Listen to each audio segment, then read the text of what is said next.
Hi, I'm El, and welcome to this channel. Today I'm unboxing and swatching the Ohuhu Watercolor set. We've got some watercolor paper. I did not figure out what GSM it is, but maybe in post-edit we'll find out. We've got the swatch sheet, which I personally always love a good swatch sheet. There's the attention leaflet, kind of like memo thing of like a user advisory kind of stuff. We've got the metal box, which I kind of love. I love how pretty it is. I love the aesthetics of it. I think it really goes well together for the type of vibe that they were going for. We have the nice amount of stationery stuff that you need, like any design you really truly need. We've got the acrylic paint marker that Ohuhu has. Like, they have a set of it on their website.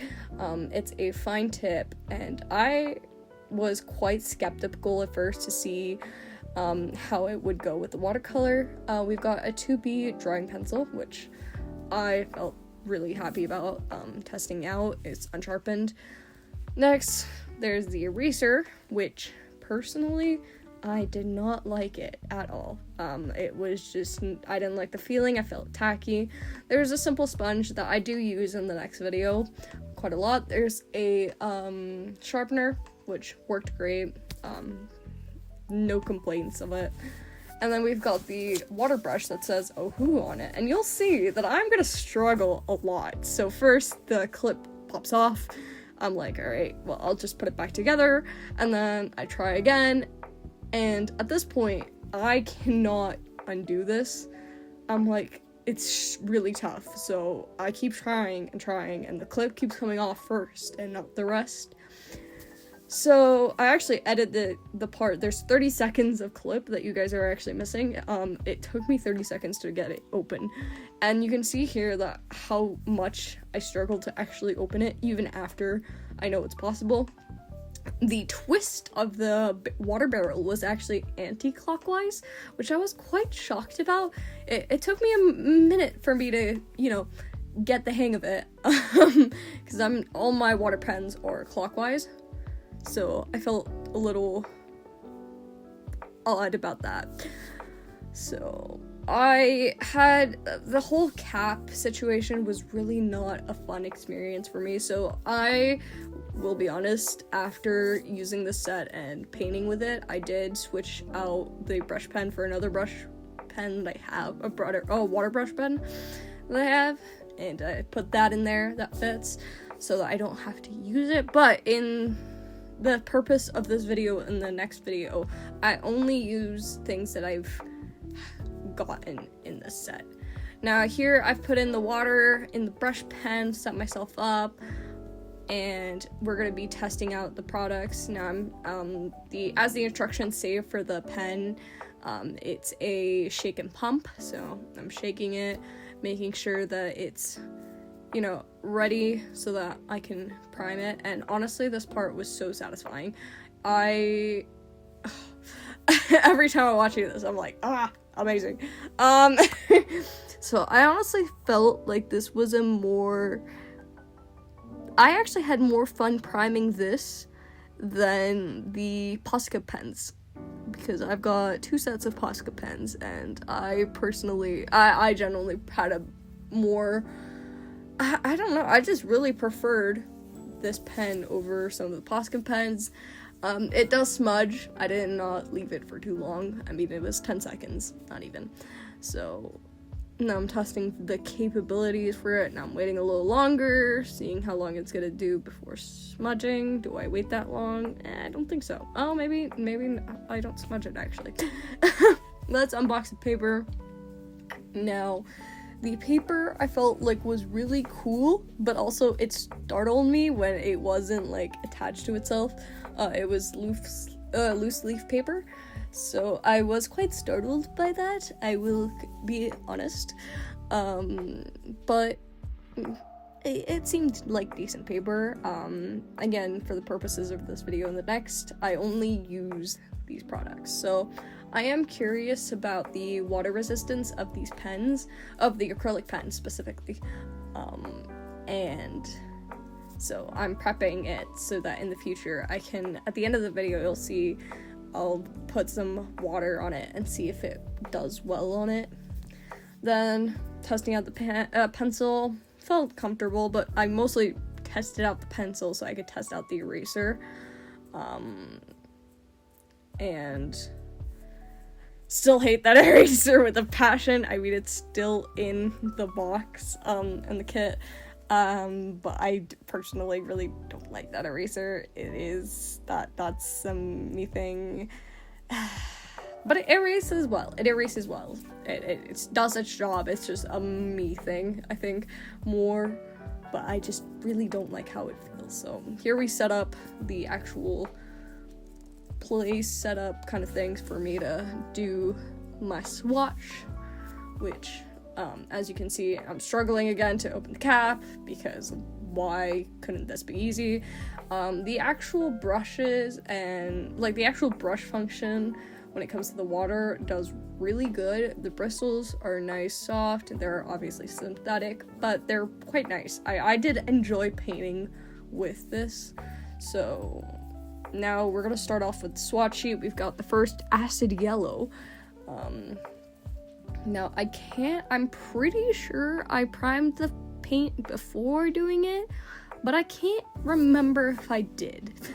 And by prime, I mean do a little squirt of my little spray bottle on the watercolors so that it activates prematurely, but I can't remember if I did that. I was actually quite happy with how the painting experience was. At this point, I didn't realize how this was going to be the light row of colors, and I felt like it was quite intense. And not like intense, but actually, no, sorry, what? I felt like it was quite light in the pigments, but then I realized that after completing this row, you'll see that the next row is much more pigmented, but the actual paint experience was actually really smooth, and I really enjoyed it. So this, you'll see, will be sped up, and you'll have some music, so you don't have to listen to me anymore, for a little bit. So I love this blush color. Just gonna say it off the bat, I love a good pink, and that was a good pink. It's very light, but it's very pretty, and I really like that. You can definitely imagine it being used for skin tones. I'm personally not a human artist. I am a human artist, but I'm not. I don't paint humans as of now. So yeah, I'm gonna let you guys enjoy the time lapse. See ya.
Hey, you guys okay? Chillin'? I realized that I did not tell you guys that there are 8 metallics and 4 neon colors. I do apologize. I kind of, this is an awkward experience for me, I'm not gonna lie.